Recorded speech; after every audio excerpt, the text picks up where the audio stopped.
Very good tip because we all have a tuna can That's right. in our house, right?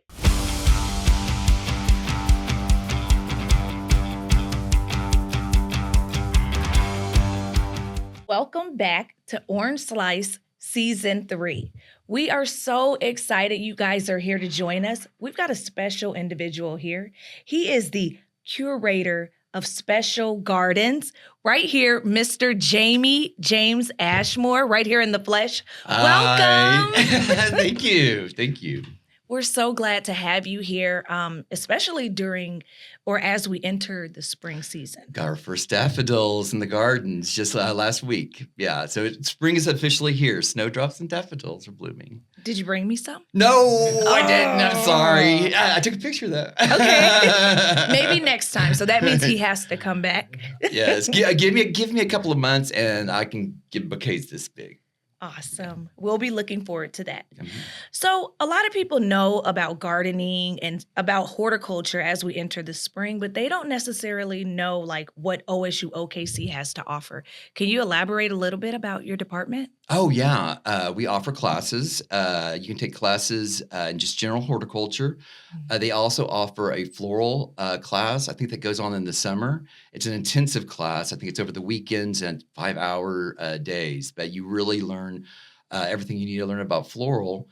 We have conferences at the Hort Center. The Oklahoma Horticultural Society meets there along with other businesses, and then we're in charge of the gardens out there. I have my gardens and other ones, and they're display gardens. We have an all-American selection display garden, and the public is welcome to come out and see them. Nice. We'll have to come and check those out. So what is a master gardener? Master gardeners through the extension. So part of the land-grant university system that was started, it's basically research and it's university and extension. So research to develop more information like trialing plants and stuff. The university teaches the students, and then the extension takes university information and takes it directly to farmers. It was very important in Oklahoma during the Dust Bowl. And that's when most counties have an extension office. But we have an extension office in Oklahoma County that is like the biggest.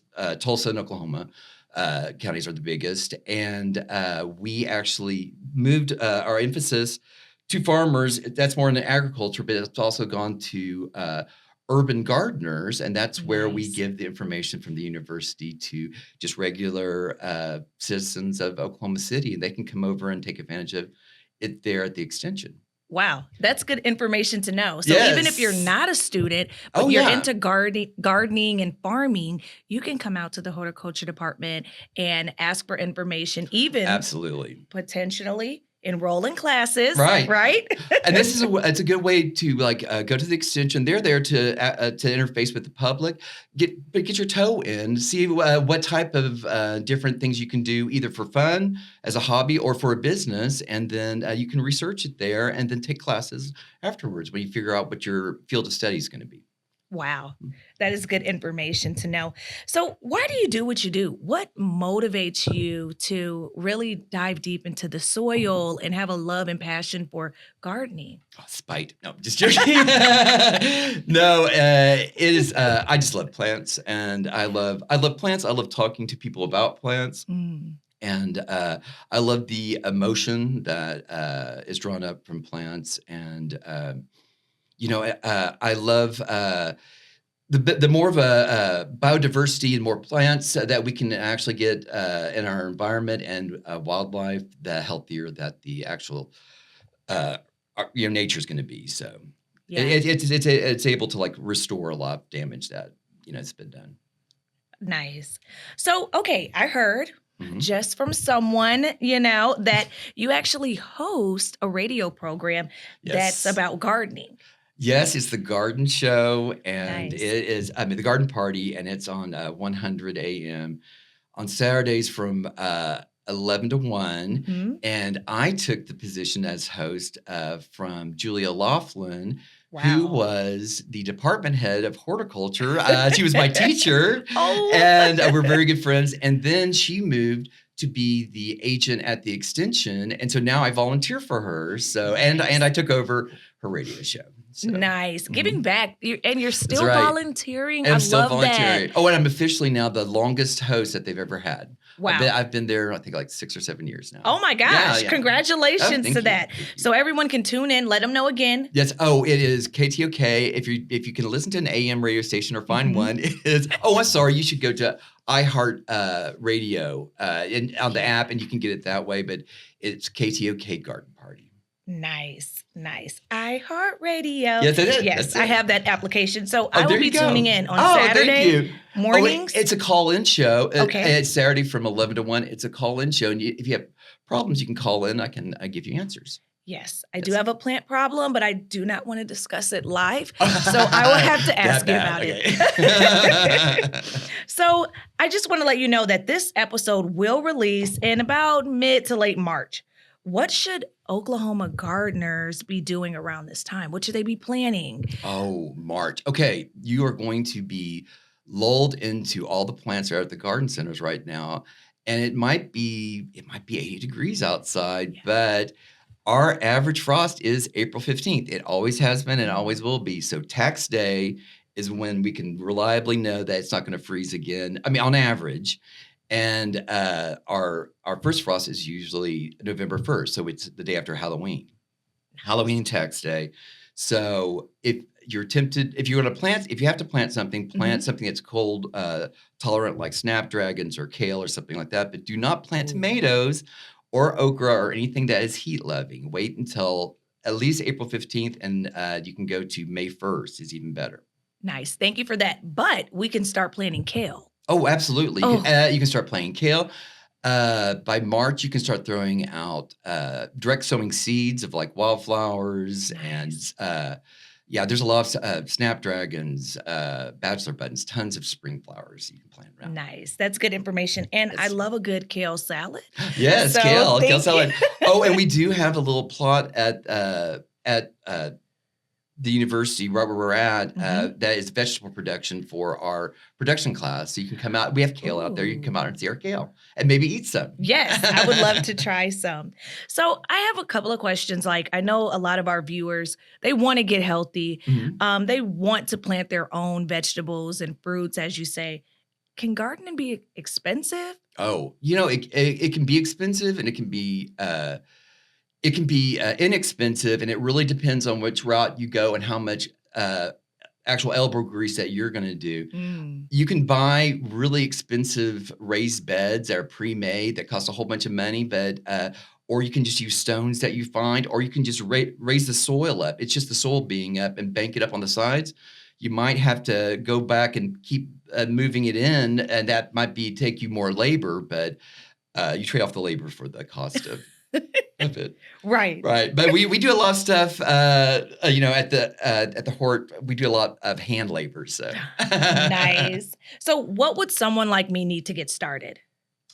So first of all, this is a good time to go out and see, go out into your yard, the area that you're going to plant, or if you're in apartment containers, go out and look for the light, where the light comes up, and watch how the sun tracks over your plot of land. I've got to the point where I can actually put my finger up and go 1 hour, 2 hour, 3 hour, and count how many hours it is. But find out what's full sun, what's shade. One of the easiest things to remember is that Bermuda grass only grows in 5 hours of sunlight. That's full sun. So wherever Bermuda grass grows, that's a full sun garden. If it stops, you're starting to go into shade. So if you look in your garden, you'll see a little area where the Bermuda grass stops and maybe rye starts. That's your sun and shade area. So what is Bermuda grass? What does it look like? First of all, it's evil, but no, it's a typical grass that everybody has. It goes by stolons, and so it has these little roots that go right on the top of the soil, and they shoot up, and then if they die, they just go back down and they come back up. It's the number one weed I pull out of my flower beds, and it is for every gardener, and it's something that most people just accept because it's the easiest lawn to maintain. But there are other lawns you can have. You can have zoysia lawns, buffalo grass lawns. They're harder to maintain than Bermuda. Bermuda is very easy. Bermuda is very easy. Yes. So let's start off with Bermuda. Mhm. Okay. So what are some mistakes rookie gardeners tend to make that you've been noticing? The first mistake they always make is they plant too early because we had this Mm. fall summer. We usually have that meme that Yeah. says the 2 fall summers. Yeah. Yeah. They plant the first fall summer and the second fall summer. Mm. So wait until the soil has to be warm for your seedlings to grow. So wait until it's really warmed up. Don't chomp at the bit. If you want to do something out there, instead of planting, maybe prune or clean up or amend your beds with like compost, get everything ready for when you plant. Plant at the right time. And then probably the number one thing for house plants and for outdoors is uh, underwatering, and the number 2 is overwatering. Mm. So in Oklahoma, for most plants outside, you'll see them wilt, and that's when you need to water them. It's okay to water them right at the wilt point, but for lawns to be healthy and for most plants to be healthy, we need at least 1 inch of water during the winter a week, or 2 inches of rainwater during the summer. You can go onto your apps now and find out how much we've had for the last 2 weeks, last week, and then just supplement that by watering. And if you don't know how much water you're putting out there, Yeah. if you have a cat or if you tuna fish, take a tuna fish can. And if you have sprinklers and stuff, just run it for that period and then measure the water that's in the can. And that will tell you how many inches you have.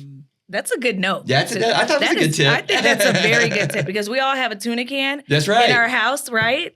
Recycle, reuse. Recycle, reuse. So, well, we've heard that you guys are having some type of event at the Will Rogers Garden. Yes. That's huge. Yes. Can you tell us about it? Oh, yeah. It's going to be, and there's lots of stuff that go on at Will Rogers lately. It's a great place to hang out and to get really good gardening ideas. But the extension has sponsored the radio show and me to go to the Earth Day celebrations at Will Rogers. Yes. So the radio show will be there. There's going to be they do have a workshop that you can sign up for. And I think it's from 8:30. At 8:30, it starts at 8:30. Okay. It goes most of the day, and then they feed you lunch. And I think it's $15, which I think is a good deal. Yes. You don't have to go to the workshop if you don't want to. There's tons of stuff to do outside of the workshop. There'll be vendors. There'll be a plant sale that Will Rogers sells, and it's the only place to get New Zealand flax, which is this beautiful black flax that gets really tall. That makes you the envy of everybody in the neighborhood if you grow it. Oh, wow. Yeah. And if you guys come down, I am very blunt about this. It's a good plant. I like this plant. I don't like this plant. So I'm very opinionated. Thank you. We need people like you out there because a lot of us don't know what's a good plant or even how to take care of it, but we have the heart and we want to. We want to love on this earth, you know? Yeah, and start off with the easy stuff. Get your confidence up, and then start tackling the more difficult stuff. You know, start baby steps. Nice. So Saturday, April 19th, beginning at 8:30 a.m. until 2 p.m. is the Earth Day Conference. Yes. And it will be located right here in Oklahoma City. Yes. At the Will Rogers Gardens. We're going to have Mr. James Ashmore, who is the cultivator, who is the horticulture extraordinaire right here at OSU-OKC and their extensions. And he will be there to answer your questions. So get out there, pre-register. It's only $15. You can get on Google. And get lunch. Yeah, I think usually Pity Pat's caters it, and they're really good. So, but I really go to it, but also see the vendors, but really look at the gardens because there used to be a rose garden, beautiful, famous rose garden, and Rose Rosette came out and the entire rose garden had to be ripped out, and they replaced it with a color garden, and it's gorgeous. And if you want to see beautiful plants that will make your gardens look good, that's the place to get the best ideas. Yes, sir. Well, we're going to beat you there. Oh, really? Yes, yes. We're going to beat you there. It's just 36 in Portland, or I-44. It's right over there. So just up from the school. You can come see me. Well, once again, thank you so much for sharing your knowledge with us.